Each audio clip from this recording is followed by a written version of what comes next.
Excuse me. जी, मुझसे कुछ कहा आपने?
हेलो मिस्टर, जाना नाम है मेरा।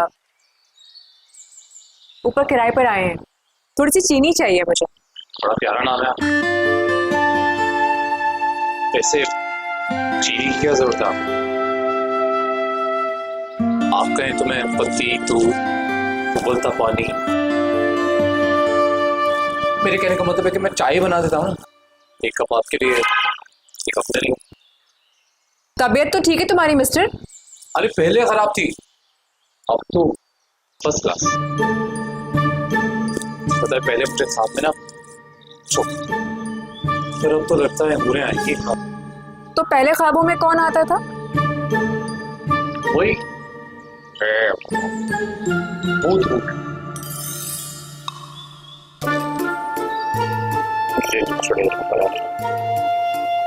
चीनी मिलेगी? चलिए आइए, मैं चीनी देता हूँ।